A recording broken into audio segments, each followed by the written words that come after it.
di sini saya akan menjelaskan tentang materi tipe sistem operasi.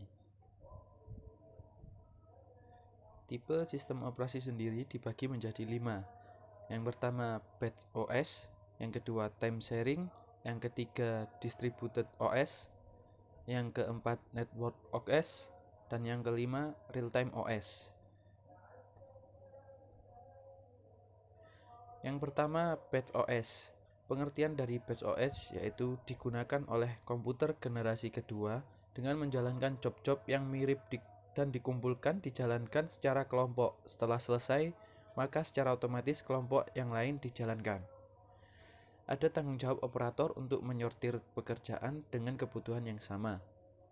Contohnya FMS atau Fortran Monitoring System dan juga BSYS.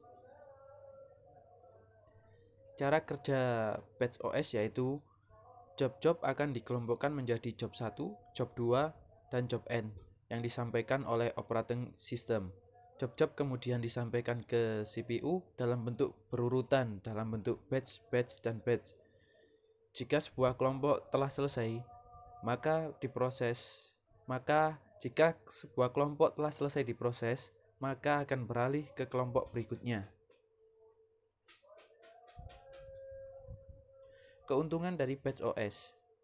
Yang pertama, untuk menebak waktu yang dibutuhkan oleh setiap pekerjaan untuk menyelesaikan prosesor dari sistem batch. Tahu berapa lama pekerjaan akan selesai dalam antrian. Yang kedua, beberapa pengguna dapat berbagi sistem batch. Yang ketiga, waktu ideal sistem batch sangat kurang. Yang keempat, sangat mudah untuk mengelola pekerjaan besar berulang kali dalam sistem batch. Untuk kekurangan batch OS yaitu operator komputer harus menguasai sistem batch. Sistem batch sulit untuk debug atau berulang. Yang ketiga, mahal. Dan yang keempat, pekerjaan lain harus menunggu untuk waktu yang tidak diketahui jika ada pekerjaan gagal. Contohnya sistem payroll, laporan bank, dan lain-lain. Yang kedua, ada time sharing OS. Digunakan pada CPU dengan sistem tunggal yang membagi setiap tugas dalam waktu untuk eksekusi masing-masingnya, sehingga semua tugas berjalan lancar. Sistem ini juga disebut multitasking. Tugas dapat dari satu pengguna atau beberapa pengguna. Waktu eksekusi yang dibutuhkan setiap tugas disebut kuantum. Setelah interval waktu yang diberikan, maka OS beralih ke tugas berikutnya. Cara kerja time sharing yaitu CPU dibantu oleh operating system untuk membagi tugas atau membagi waktu bagi setiap program aplikasi yang terhubung ke OS-nya sendiri. Keuntungan dari time sharing OS. Yang pertama, setiap tugas mendapat kesempatan waktu yang sama. Yang kedua, kurang kemungkinan duplikasi perangkat lunak. Yang ketiga, waktu ideal CPU dapat dikurangi atau menjadi lebih cepat. Untuk kekurangannya yaitu masalah keandalan CPU karena CPU dapat dimanfaatkan untuk membagi tugas. Yang kedua, keamanan aplikasi dan data harus diperhatikan serta juga integritas dari program pengguna dan data karena dilakukan bersamaan. Dan yang ketiga, masalah komunikasi data. Berikutnya yang ketiga ada distributed OS. Sistem ini menggunakan prosesor berbeda dalam ukuran dan fungsi. Manfaat pertama dari bekerja dengan sistem operasi adalah bahwa hal itu selalu mungkin bahwa suatu pengguna dapat mengakses file atau perangkat lunak yang sebenarnya tidak hadir pada sistem tetapi pada beberapa sistem lain yang terhubung dalam jaringan, yaitu akses remote diaktifkan dalam perangkat yang disambung di jaringan tersebut. Cara kerjanya yaitu di mana operating system dapat memungkinkan pengaksesan ke berbagai perangkat lain seperti CPU yang berada tidak hanya di tempat yang menyimpan OS, tetapi pada CPU yang lain yang terhubung semua dalam jaringan untuk diakses oleh OS. Keuntungan dari distributed OS. Yang pertama, kegagalan suatu perintah tidak akan mempengaruhi komunikasi jaringan lainnya karena semua sistem independen dari satu sama lain. Yang kedua, surat elektronik meningkatkan kecepatan pertukaran data. Yang ketiga, karena sumber daya sedang dibagi, komputasi sangat cepat dan tahan lama. Yang keempat, mengurangi beban pada komputer pengguna. Yang kelima, sistem ini mudah dikembangkan karena banyak sistem yang dapat mudah ditambahkan ke jaringan. Dan yang keenam, dapat mengurangi keterlambatan dalam proses data. Untuk kekurangannya, yang pertama, kegagalan jaringan utama akan menghentikan seluruh komunikasi. Yang kedua, untuk membangun sistem terdistribusi, bahasa yang digunakan tidak didefinisikan dengan baik. Dan yang ketiga, jenis sistem ini tidak tersedia karena mahal. Perangkat lunak yang mendasari sangat kompleks dan tidak dipahami dengan baik. Selanjutnya yang keempat ada Network OS. Sebuah sistem operasi yang digunakan untuk mengelola jaringan yang berjalan pada server dan mempunyai kemampuan untuk mengolah data, grup, keamanan, aplikasi, dan fungsi jaringan lainnya. Jenis sistem operasi memungkinkan akses bersama file, printer, keamanan, aplikasi, dan fungsi jaringan lainnya untuk jaringan pribadi kecil. Cara kerjanya di mana ada sebuah server yang dapat diakses dengan mengelola klien-klien yang terhubung ke servernya. Keuntungan Network OS. Yang pertama, server terpusat dengan stabil. Yang kedua, masalah keamanan ditangani melalui server. Yang ketiga, teknologi baru dan upgrade hardware yang mudah diintegrasikan ke dalam sistem.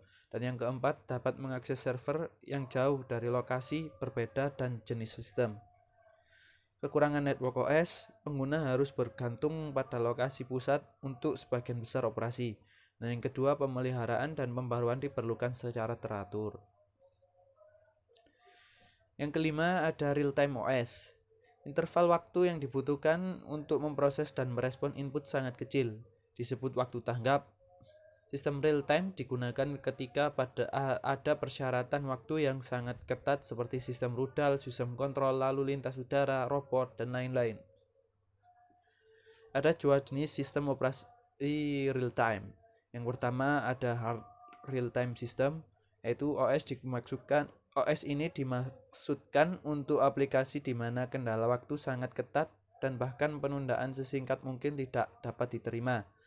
Sistem ini dibangun untuk menyelamatkan nyawa seperti parasut otomatis atau kantung udara yang diperlukan untuk dapat tersedia jika terjadi kecelakaan.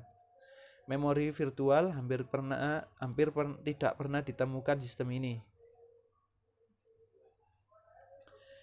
Yang kedua ada soft real-time system. OS ini adalah untuk aplikasi di mana untuk kendala waktu yang kurang tepat. Cara kerjanya, aplikasi langsung mengakses sebuah hardware di mana inti dari real-time OS berada di sebuah kernel atau tempat pusat pengendalian OS yang langsung diakses aplikasi untuk langsung bisa mengakses sebuah hardware. Keuntungan dari real-time OS yaitu yang pertama, konsumsi maksimum, pemanfaatan maksimum perangkat dan sistem hingga menghasilkan output yang maksimal. Yang kedua, pemindahan tugas. Waktu untuk perpindahan ke tugas berikutnya dalam sistem ini sangat kurang. Misalnya, dalam sistem lama dibutuhkan sekitar 10 detik mikro dalam menggeser satu tugas ke lainnya. Dan dalam sistem ini dibutuhkan 3 detik mikro saja. Yang ketiga, real-time OS dalam sistem tertanam. Karena ukuran program kecil, RTOS atau real-time operating system juga dapat digunakan dalam sistem tertanam seperti dalam transportasi dan lain-lain. Yang keempat, bebas kesalahan. Jenis sistem ini bebas dari kesalahan. Yang kelima, alokasi memori. Alokasi memori terbaik dikelola dalam sistem.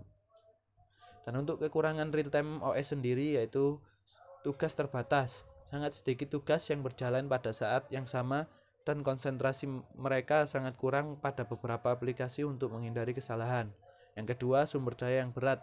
Terkadang sumber daya sistem tidak begitu baik dan harganya juga mahal.